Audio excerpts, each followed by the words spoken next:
शुरू। हम अगर हमारे चारों ओर देखें तो ईश्वर की बनाई इस अद्भुत पर्यावरण की सुंदरता देखकर मन प्रफुल्लित हो जाता है। पर्यावरण की गोद में सुंदर फूल, लताएं, हरे भरे वृक्षों, प्यारे प्यारे चहचहाते पक्षी हैं जो आकर्षण का केंद्र बिंदु है। आज मानव ने अपनी जिज्ञासा और नई नई खोज की अभिलाषा में पर्यावरण के सहज कार्यों में हस्तक्षेप करना शुरू कर दिया है, जिसके कारण हमारा पर्यावरण प्रदूषित हो रहा है। हम हमारे दोस्तों, परिवारों का तो बहुत ख्याल रखते हैं, परंतु जब पर्यावरण की बात आती है तो बस गांधी जयंती या फिर स्वच्छ भारत अभियान के समय ही पर्यावरण का ख्याल आता है। लेकिन यदि हम हमारे पर्यावरण का और पृथ्वी के बारे में सोचेंगे, इस प्रदूषण से बच सकते हैं। हमारे भारत देश में भारतीय संविधान 1950 में लागू हुआ था, परंतु पूरे तरीके से पर्यावरण संरक्षण से नहीं जुड़ा था। सन 1972 में स्टॉकहोम सम्मेलन में भारत सरकार द्वारा ध्यान पर्यावरण संरक्षण पर गया और सरकार ने 1976 में संविधान में संशोधन कर नया अनुच्छेद जोड़े गए थे। 48A तथा 51A जी जोड़े अनुच्छेद 48 सरकार को निर्देश देता है कि वह पर्यावरण की सुरक्षा करे और उन्हें सुधार का काम करे, और अनुच्छेद 51A जी नागरिकों के लिए है कि वह हमारे पर्यावरण की रक्षा करे। विश्व पर्यावरण संरक्षण अधिनियम संयुक्त राष्ट्र में पर्यावरण के लिए मनाया जाता है और यह एक उत्सव की तरह होता है। इस दिन पर्यावरण के संरक्षण के लिए जगह जगह वृक्षारोपण किया जाता है।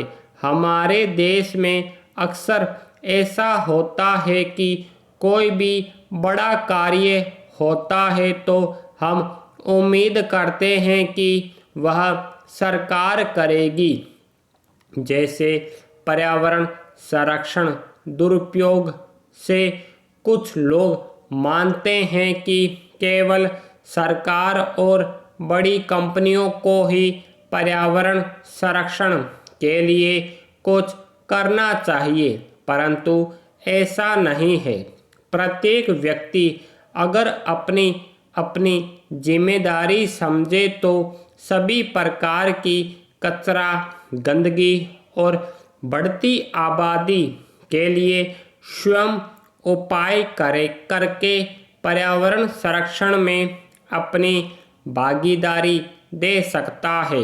लेकिन प्रगति के नाम पर पर्यावरण को मानव ने ही विकृत करने का प्रयास किया है। पर्यावरण व्यापक शब्द है जिसका सामान्य अर्थ प्रकृति द्वारा प्रदान किया गया समस्त भौतिक और सामाजिक वातावरण। इसके अंतर्गत जल, वायु, पेड़ पौधे, पर्वत, प्राकृतिक संपदा सभी पर्यावरण संरक्षण के उपाय में आते हैं। गो ग्रीन कहने के लिए नहीं बल्कि करने में ज़्यादा आसान होता है।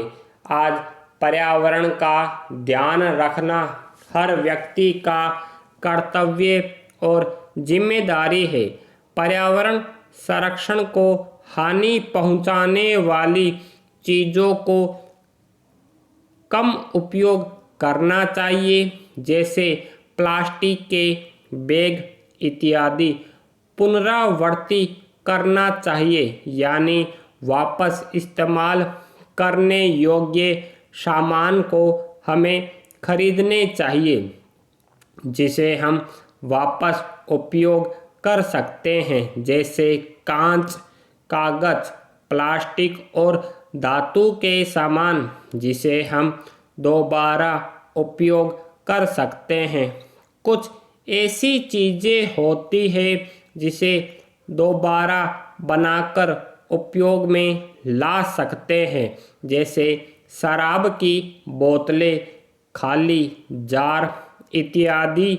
ऐसे सामान जो हम हमारे घरों में उपयोग करते हैं और फेंक देते हैं, लेकिन उन्हें वापस उपयोग लाने का काम कर सकते हैं। उदाहरण के तौर पर अखबार, खराब कागज, गत्ता इत्यादि ऐसे सामान होते हैं जिनका उपयोग बनाकर वापस उपयोग में ला सकते हैं। पर्यावरण संरक्षण का उपाय किसी भी महिला के किचन से शुरू होकर हमारे पर्यावरण तक हमारे सामने आता है। इसकी ओर सरकार को विशेष तौर पर ध्यान देना चाहिए। जल द्वारा प्रदूषण, कल कारखानों का जो दूषित जल होता है वो नदी नालों में मिलकर भयंकर प्रदूषण पैदा करते हैं। यदि कभी बाढ़ आए तो यह प्रदूषित जल सब जगह फैलकर पानी को दुर्गंधित करता है और यही दुर्गंधित जल सभी नाली नालों में घुलकर कई तरह की बीमारियां पैदा करता है, जो हमारे युवा वर्ग को नुकसान पहुंचाता है। शहरों में अत्यधिक आबादी होने के कारण फ्लैट निर्माण की प्रवृत्ति बढ़ रही है, ताकि एक फ्लैट में 3 से 6 परिवार आसानी से रह सके। इन फ्लैटों में कम स्थान पर पानी की आवश्यकता अधिक होती है और वहाँ के भूमिगत जल भंडार पर दबाव बढ़ रहा है। डीप बोरिंग निर्माण करते हुए वहाँ के भूमिगत जल का दोहन किया जा रहा है। उद्योगों के अत्यधिक निर्माण से उनसे निकलने वाले दूषित जल, बचे हुए रसायन, कचरा आदि को नालियों के रास्ते नदी में बहा दिया जाता है। फ्लैट में रहने वाले लोगों के दैनिक क्रियाकलापों से उत्पन्न कचरे को नदी किनारे फेंका जाता है, जिससे नदियों का जल प्रदूषित होता है। शहर के समीप रहने वाली बस्तियों में उचित शौचालय की व्यवस्था नहीं होती, या होती भी है तो यह सुचारू रूप से कार्य नहीं कर पाती है, जिससे वहाँ लोग प्राय नदी या तालाब किनारे की जमीन या नालियों का प्रयोग शौच के लिए करते हैं। बारिश में यह सारी गंदगी नदियों या तालाबों में जा मिलती है।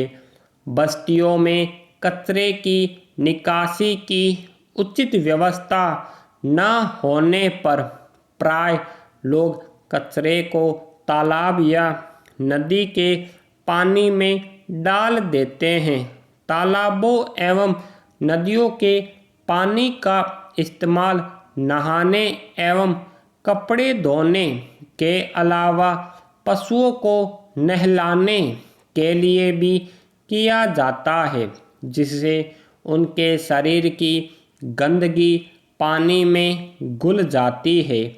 कपड़े धोए जाते हैं, कचरा मल मूत्र डाला जाता है, पुराने कपड़े शवों की राख सड़े गले पदार्थ डाले जाते हैं। इतना ही नहीं, कभी कभी शवों को नदियों में बहा दिया जाता है। स्टॉप।